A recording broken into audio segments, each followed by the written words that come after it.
According to the National Bureau of Statistics, inflation rate dropped to 16.05% from 16.1% in June, but food index soared to 20.28% as prices of food increased in July 2017.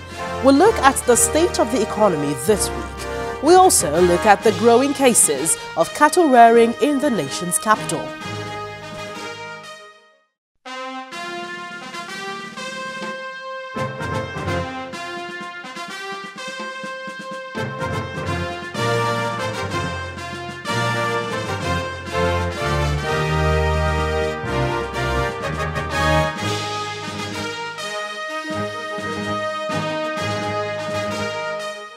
Hello there. Thank you for joining us on the program this week. I'm Gloria Umezuki. President Muhammadu Buhari is optimistic that the nation's economy is looking up after members of his economic management team gave him a brief on the economy. We shall be looking at that in our interview this week. Also, what is the administration of the Federal Capital Territory doing to stop the rising cases of cattle influx in the nation's city center? But first, let's give you a summary of the major stories that made the headlines in the nation's capital. President Muhammadu Buhari presided over the Federal Executive Council meeting for the first time in 3 months. One of the significant decisions taken at the meeting is the award of contract for the construction of the 3,000 megawatts Mambila power plant at the cost of $5.79 billion.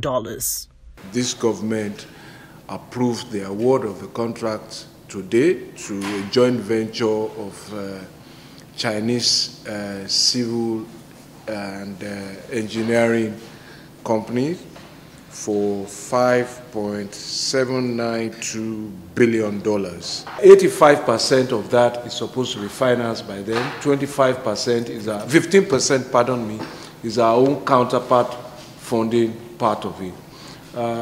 The award now triggers the contract negotiations for the financing side, and after when that is concluded, project can start. The president also received a briefing on the state of economy from members of the economic management team. At the end of the meeting, a statement from the presidency quoted President Buhari expressing delight with the state of the economy. At the same time, latest figures from the National Bureau of Statistics showed that the inflation rates dropped to 16.05% from 16.1% in June. But food index soared to 20.28% as prices of food increased in July, the highest year-on-year increase since 2009.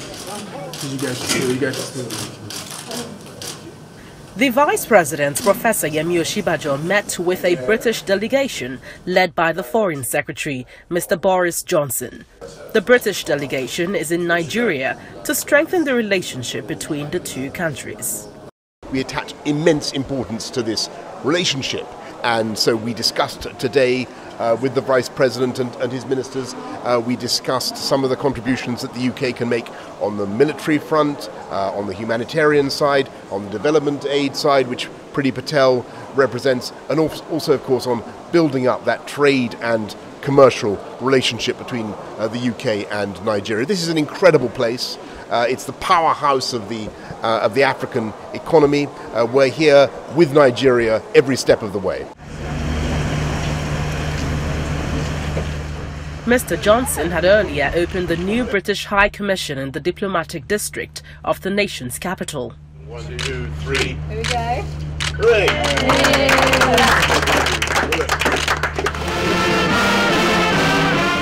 Later, the British parliamentarian paid respect to the souls of Nigerian soldiers who lost their lives in the First and Second World War.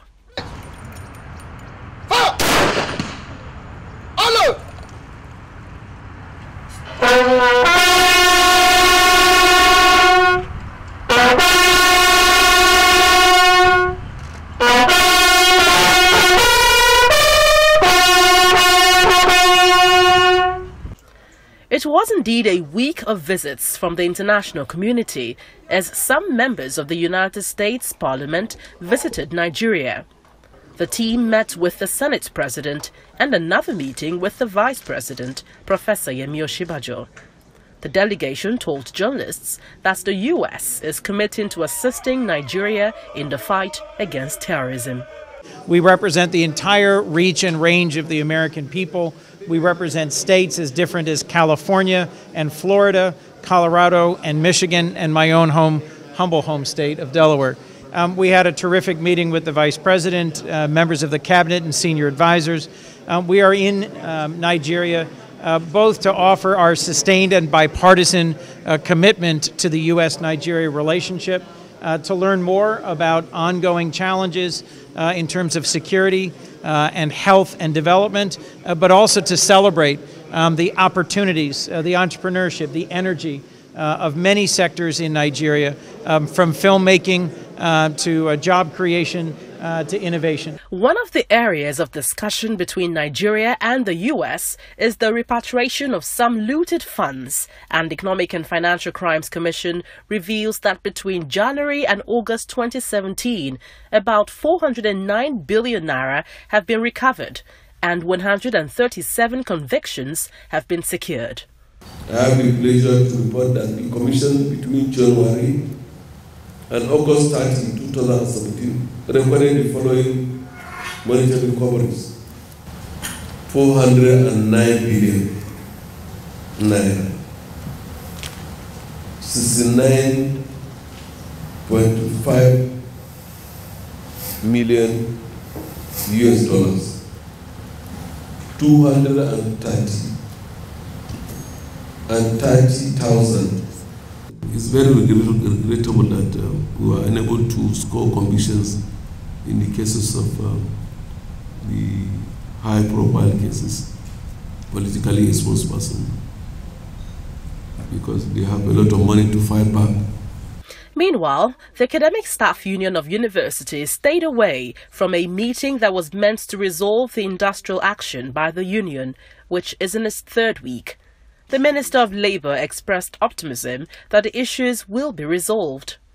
This meeting had been scheduled before then, and as we got back to the government to say that they needed us to deliberate on their counter-offer before we can have a formalized meeting.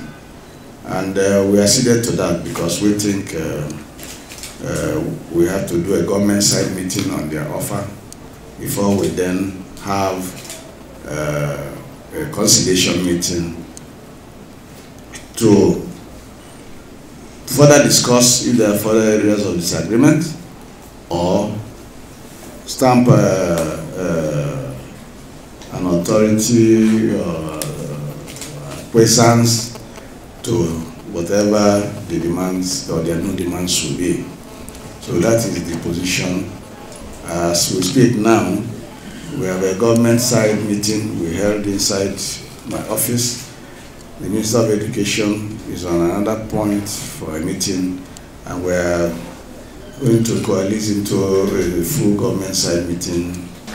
Please sit down, sit down, sit down, sit down. It was not all sad for the government in her negotiations with the Labour Union, as the National Association of Resident Doctors shelved their industrial action after the negotiation meeting agreed to resolve some of the issues.